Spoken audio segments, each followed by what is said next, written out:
শুধু police super একা নেয় নাই, সেটা গ্রুপ অফ পিপল যারা ছিল, যারা জানেন তারা মিলে গেছে, পুলিশকে ইমপ্লিমেন্ট করেছে, পুলিশকে ব্যবহার করছে।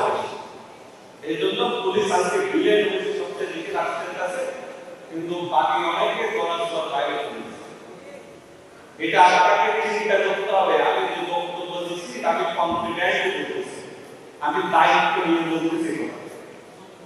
এই সিদ্ধান্তের সাথে যারা সম্পৃক্ত, এই সিদ্ধান্তের সাথে যারা বাহাবাদ আছে, যে সিদ্ধান্ত বাস্তবায়নের জন্য ডিপার্টমেন্ট থেকে আপনাকে উদ্বুদ্ধ করছে, তারাও পুলিশের থেকে কম দায়ী না এই জুলাই ক্র্যাকডাউনের জন্য।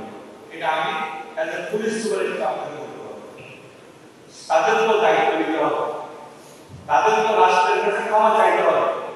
আমার ইন্সপেক্টর জেনারেল পুলিশ মহোদয় যখন রাষ্ট্রের সকলের কাছে ক্ষমা চাইছে জুলাইয়ের পরে, আমি যে পুলিশ সুপার না করে যোগদানের পরে আমি অনুষ্ঠানে আপনাদের কাছে সেই ক্ষমা প্রার্থনা করছি। আমার পুলিশের লোক দিয়ে এই ক্র্যাকডাউনের সাথে যতটুকু ছিল সেটা দায়িত্ব অবশ্যই আমি দিচ্ছি, আমি সেটা ক্ষমা প্রার্থনা অর্জিত করছি, আজকেও করতে পারি। জুলাই শরীর পরিবারের সংবর্ধনা অনুষ্ঠান আমি সেই বাইশের করে ক্ষমা চাই, আমার কোনো আমার বিধান, আমি বিধান করতে পারি না।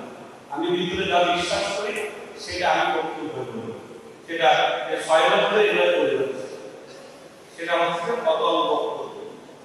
শেষে আমি অনেক গভর্নিং বক্তব্য আমরা শুধু একটা বিষয় বলি, জুলাই শরীর পরিবার, জুলাই আহতরা, এই শরীর আনাসের পরিবারের ভিডিও আমরা করে দেখছি। আমাদের সম্মানিত প্রিন্সিপাল মহোদয় এটা বলছেন, আজকে ওনাকে রাত্রে বসুন্ধরা টিস্যু অশুদ্ধতার বিরুদ্ধে এক বিন্দুও ছাড় নয়। চা করে দেওয়ার লোক নাই, ওনার ওষুধ আনার লোক নাই, ওনাকে চিকিৎসা ঢেকে দেওয়ার লোক নেই। এটাই কিন্তু ওনার সবচেয়ে, এই পরিবারগুলো যারা আমার সামনে বসে আছে তাদের সবচেয়ে কষ্টের জায়গা। আমরা হয়তো বছরে একদিন এরকম একটা অনুষ্ঠান করবো, তাও কিন্তু অনুষ্ঠানের লোক নাই, এই স্ক্রিন দান করার লোক কম। দেখবেন যে সরকারে আমরা এসে বসে আছি, লোক নেই, অনুষ্ঠান শুরু করতে পারতেছে। আমরা বিগত থেকে আমাদের প্রিন্সিপাল মহোদয় যেটা বললেন, কলেজের ওনার শরীরের বিজ্ঞানের সাথে আমি খুব ওনার সাথে একদম সম্মানের সাথে একদম